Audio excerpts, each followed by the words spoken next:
desert is hot. It is very hot. The desert is usually compared to a dirty ice cube, except that it is dry and very, very hot.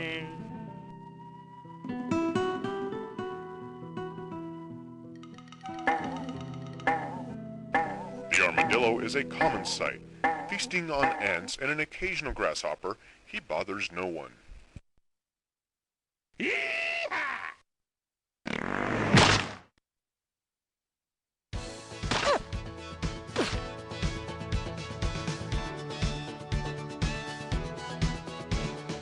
If it hadn't been for Cyberdillo, I'd been a roadkill a long time ago.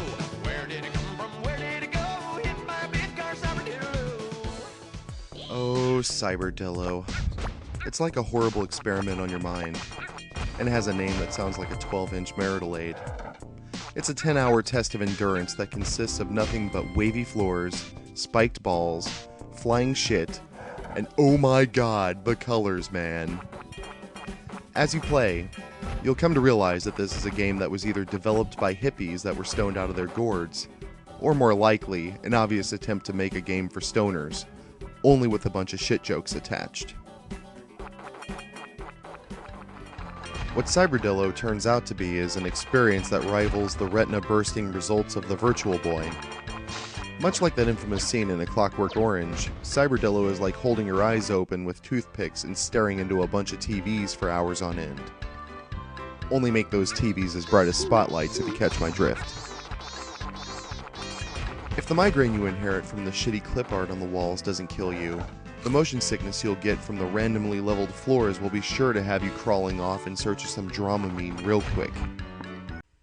It's like the game should have come with either a joint or a warning label saying that playing this is like going on a 48-hour roller coaster ride after a trip to Country Buffet. 32 toilet-filled levels await you, filled with spiked balls,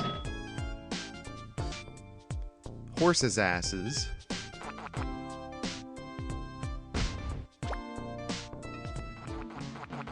some sort of flying watermelon fish, and a bunch of other crazy crap thrown in for good measure, and just for the sake of it.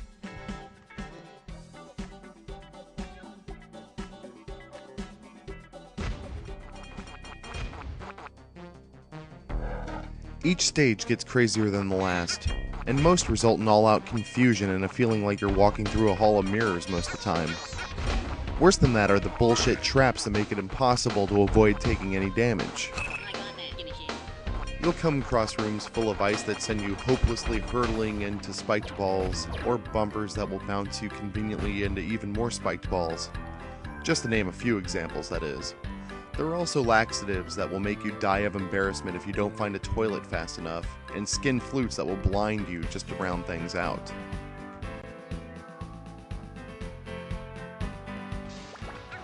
Cyberdillo himself comes packing a plunger gun that's nothing but an overglorified pea shooter.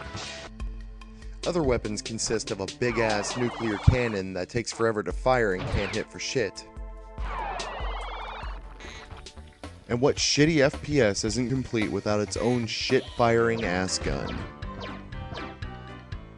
Good thing is, these weapons are more powerful than your plungers, but ammo is so scarce and poorly placed that you'll never get more than a couple of shots off before you're depending on your pea shooter again. There's so much more to say about Cyberdillo, but really this has gone on for way too long. I'm not going to go on and mention the dumb as bricks AI, or the fact that you have to go and search out dog anuses just to pass a stage. You just can't make this crap up, people, unless you're halfway to a K-hole, that is. So let's sum it up already. Cyberdillo is nothing but a litmus test for epilepsy. Whether you're sober or you're stoned, you'll end up coming out of this thing confused, dazed, and feeling like your eyes are 10 times bigger than they really are. So what does this prove? This only proves that Cyberdillo is unfit for any kind of consumption by anyone. As always, you could read, watch, and bear witness to Cyberdillo and other really, really bad games at Gamescrap.com.